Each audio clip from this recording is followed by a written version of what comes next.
Hi, I'm Brenda Yoho, and welcome to Solution Saturday. So, I've had a busy week. I don't know about you, but it's been a fun week.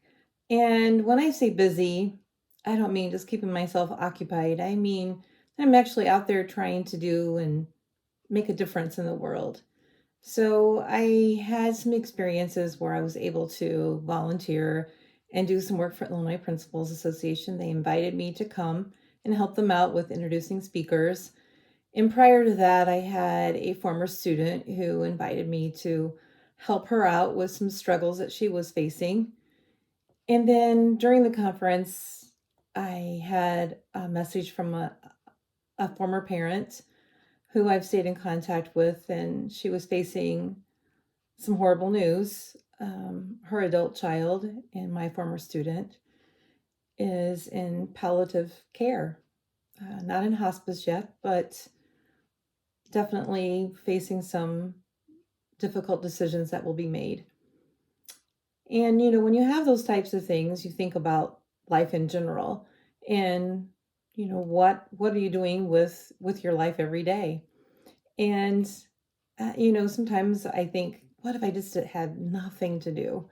If there was just a time where I could just sit and have nothing to do. In fact, one of the people that was working at IPA, we talked about just having time just to sit down and just read or just relax a little bit without having to feel like we needed to do something.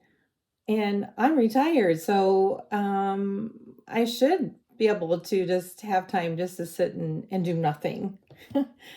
But in life, our nothings become something. And I think that's what I want to talk about today is that your nothings are really somethings. So, in your life, have you ever felt like you've been kind of trapped?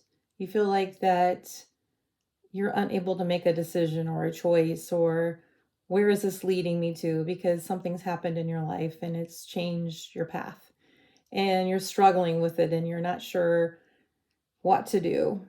I know I've been there a couple of times, and I think it's difficult. Sometimes you need other people to kind of help you with validating what you're doing and who you are. And really, that validation comes from within.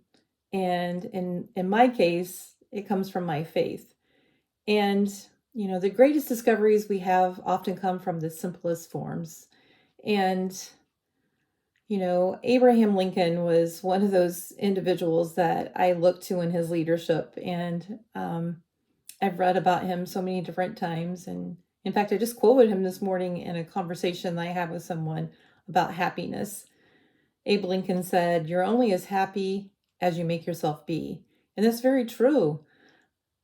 We can't rely on other people to make our lives better. We have to do that ourselves. And one of the books that I came home and I have shelves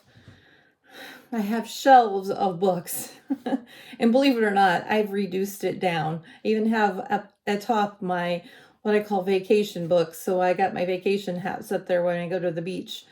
But I have a couple of shelves of inspirational books, and I've given a lot of books away as gifts. And sometimes if I find books on sale, I'll buy multiple copies.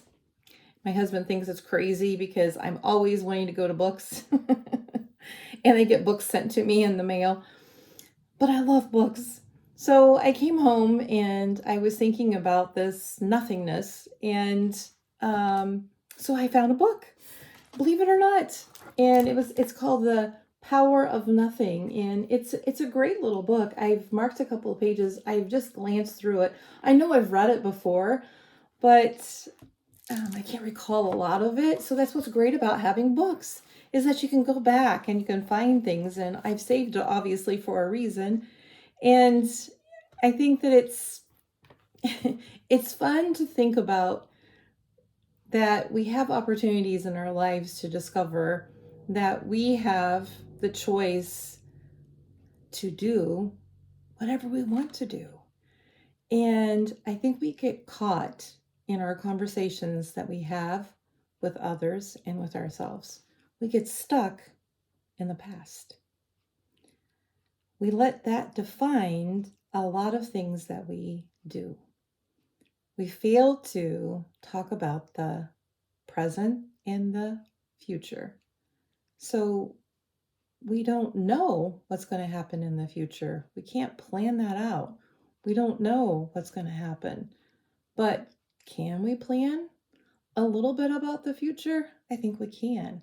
I know when we set goals, I set future goals. Now, we're supposed to have a timeline of when we're going to be able to achieve those. I'll tell you a secret. I set goals. My high school teacher, Mr. Bob McMurray, had us as seniors set goals in his class. I did.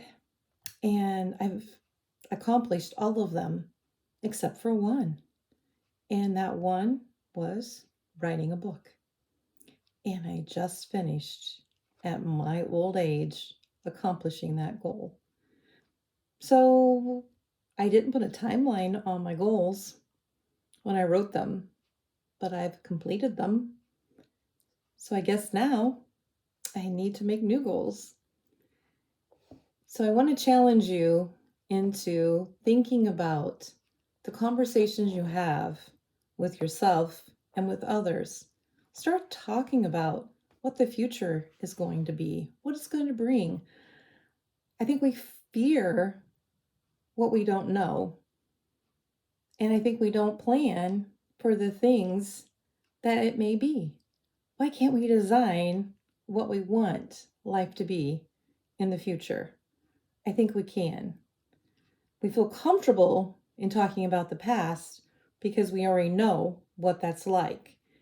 Anytime we talk about change, it's always questionable. People get a little nervous. We don't want to change. We like our old things. We like our regular things that we're doing and our habits. And trust me, I know because I just got some new technology and I'm having a horrible time transferring over and getting used to using it. It's going to take me some time. And that's okay.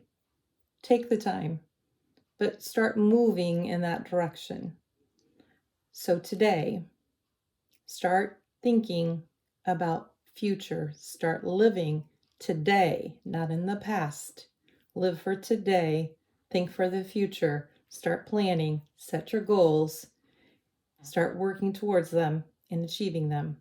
And that's the solution for this Saturday and for the next day. Have a great Saturday as you fall into nothing becoming something. I'll see you next Saturday. Thank you.